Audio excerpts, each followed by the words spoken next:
Glass എങ്ങനെയുണ്ട് അറിയുക. എനിക്കിപ്പം വീഡിയോ നോക്കുമ്പോഴാണ് മനസ്സിലായത് നല്ല അള്ളിക്കോലായിട്ടുണ്ടെന്ന്. ഈ സൺലൈറ്റ് നല്ലോണം എടുക്കുമല്ലോ ഈവനിങ് ടൈമിൽ, അതുകൊണ്ടാണ് വെച്ചത് കൂളിംഗ് ഗ്ലാസ്.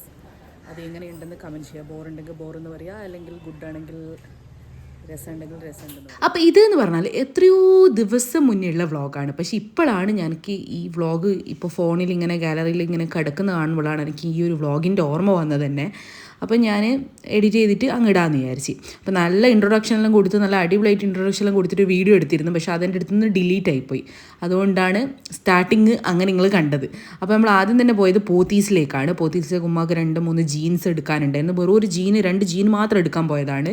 അപ്പോൾ അങ്ങനെ പോത്തീസിലാണ് നമ്മൾ ഫസ്റ്റ് പോയത്. എനിക്ക് ഈ വ്ളോഗ് എടുക്കാൻ ഭയങ്കര ഇഷ്ടമായിരിക്കും. പക്ഷേങ്കിൽ ആ വ്ളോഗ് എടുക്കാൻ വലിയ പണിയൊന്നും ഇല്ലല്ലോ. നമ്മൾ ജസ്റ്റ് ക്യാമറ ഓൺ ആക്കുക, അതിങ്ങനെ റെക്കോർഡ് ചെയ്യുക. പക്ഷെ അത് കഴിഞ്ഞ് പിന്നെ അതിൻ്റെ ആഫ്റ്ററുള്ള കാര്യങ്ങൾ ഈ എഡിറ്റ് ചെയ്യുക, വോയിസ് ഓവർ കൊടുക്കുക, ഇതൊന്നും എനിക്ക് ഭയങ്കര മടിയുള്ള സംഭവമാണ്. അതുകൊണ്ടാണ് ഭയങ്കര ലാഗ്. ഇപ്പം തന്നെ ഞാനിത് എത്രയോ ദിവസം കഴിഞ്ഞിട്ടാണ് ഈ ഒരു വീഡിയോ ഇടുന്നത് തന്നെ, പോസ്റ്റ് ചെയ്യുന്നത് തന്നെ. എത്രയോ ഒരു 2 ആഴ്ചൻ്റെ മുന്നേയുള്ള വ്ളോഗായിട്ട് ഇത്. പക്ഷേ ഇപ്പോഴാണ് എനിക്കതിന് സമയം കിട്ടിയതും. സമയത്തിൻ്റെ അല്ല മെയിൻ, സമയം ഉണ്ടായാലും എനിക്ക് ഭയങ്കര മടിയാണ് ഗൈസ്, എന്ത് ചെയ്യാനാണ്. പിന്നെ അതെല്ലാം കഴിഞ്ഞ് നമ്മൾ നേരെ വണ്ടിയെല്ലാം എടുത്ത് നേരെ പിന്നെ നമ്മൾ ചായ കുടിക്കാൻ ബൂസ്റ്ററിലേക്കാണ് പോയത്. നമ്മുടെ സ്ഥിരം സ്പോട്ടാണത്. പിന്നെ അവിടുന്ന് 2 കടി, ഉമ്മ കട്ട്ലേറ്റോ ഞാനോ ഉമ്മയും കൂടി എന്താ കട്ട്ലേറ്റ് അങ്ങനെ എന്തോനോ ആയിട്ട് കഴിച്ചത്. ഒരു ഓക്കെ കട്ട്ലേറ്റ് കൊള്ളാം, അത്ര വലിയ രസമൊന്നും ഇല്ലേനു. പക്ഷെ അവിടുത്തെ ചായ നല്ല രസമാണ്. കടി ചില സമയത്തെല്ലാം നല്ല ടേസ്റ്റുള്ള കടി കിട്ടലുണ്ട്. പക്ഷേ ഇതെന്തോ അത്ര വലിയ ടേസ്റ്റ് ഇല്ലേനു. അങ്ങനെ പിന്നെ ചായയും കുടിച്ച് പിന്നെ നമ്മൾ നേരെ അവിടെ തൊട്ടടുത്തൊരു ലൂയിസ് ഫിലിപ്പി നമുക്കൊരു മാരേജ് ഉണ്ടായിരുന്നു. അപ്പോൾ അതിൻ്റെ ഷോപ്പിംഗ് ആണ് നമ്മൾ മെയിൻ ഇറങ്ങിയത് തന്നെ. അപ്പോൾ ലൂയിസ് ഫിലിപ്പിന്ന് ഒരു എൻ്റെ ഉപ്പാക്കൊരു ഷർട്ട് എടുക്കാനുണ്ടായിരുന്നു. അപ്പോൾ ആ ഷർട്ട് എടുക്കാൻ പോയി. അങ്ങനെ അതെല്ലാം എടുത്ത് കഴിഞ്ഞ് പിന്നെ നമ്മൾ നേരെ ബ്രോഡ്വേയിലേക്കാണ് പോയത്. അവിടെ ഉമ്മാക്ക് കമ്മൽ ഇയറിങ്സ് നോക്കാനുണ്ടായിരുന്നു. അപ്പോൾ അത് നോക്കി. അപ്പോൾ എത്രയോ 10,000 ആൾക്കാരുടെ അടുത്ത് പോയിട്ടാണ് ലാസ്റ്റ് ഉമ്മ 2 കമ്മൽ എടുത്തത്. അതാണ് നിങ്ങൾ ഈ നടത്തം കാണുന്നത്.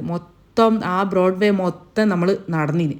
എന്നിട്ട് ലാസ്റ്റ് ഏതോ ഒരു സ്ഥലത്തു നിന്നാണ് ഉമ്മ ഇയറിങ്സ് എടുത്തത്. അത് ഉമ്മ അങ്ങനെ തന്നെയാണ്, പറഞ്ഞിട്ട് കാര്യമില്ല, നിങ്ങൾക്കെല്ലാം റിലേറ്റബിൾ ആയിരിക്കും. പിന്നെ ഇതെന്ന് പറഞ്ഞാൽ ഏതോ 2 ആഴ്ച കഴിഞ്ഞിട്ടുള്ള ഏതോ ഒരു സൺഡേയിലാണ് നമ്മൾ ഈ ഷോപ്പിങ്ങിൽ നടത്തുന്നത്. അപ്പോൾ സൺഡേ ആയതുകൊണ്ട് തന്നെ അവിടെ നല്ല അത്യാവശ്യം തിരക്കുണ്ടായിരുന്നു. പക്ഷേ ഇതിലൊന്നല്ല, ആ സമയത്ത് തിരക്ക് അത്യാവശ്യം കുറവേന്. ആ വീഡിയോ കാണാൻ മനസ്സിലാവും. ഇങ്ങനെയൊന്നല്ല, ഇതിലും നല്ല തിരക്കുണ്ടാവും.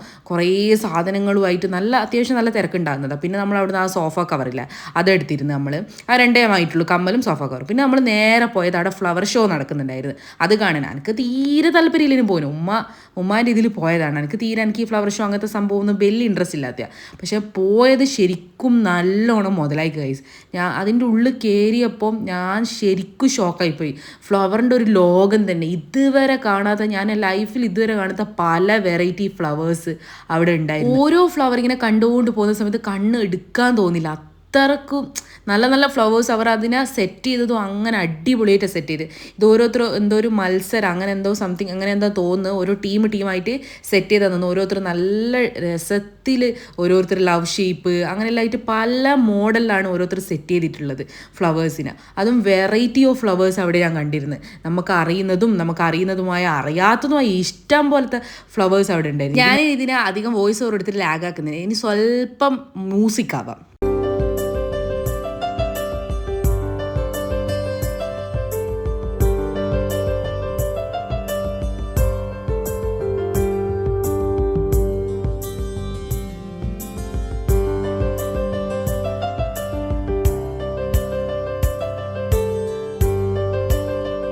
പിന്നെ എനിക്ക് ഈ ഫ്ലവർ ഷോൻ്റെ അധികം കുറേ വീഡിയോ ഒന്നും എടുക്കാൻ പറ്റില്ല. കാരണം അതൊരു ഫ്ലവർ ഷോൻ്റെ ലോകം തന്നെയായതുകൊണ്ട് കുറേ എന്തെങ്കിലും കട്ടായി പോയിക്കുക. പിന്നെ നമ്മൾ നേരെ എക്സിബിഷൻ്റെ മെയിൻ സ്പോട്ടായ ഈ ഫുഡ് കാര്യങ്ങൾ ആയ ഡ്രസ്സ് അതിൻ്റെ എല്ലാ സ്പോട്ടിലേക്കാണ് പോയത്.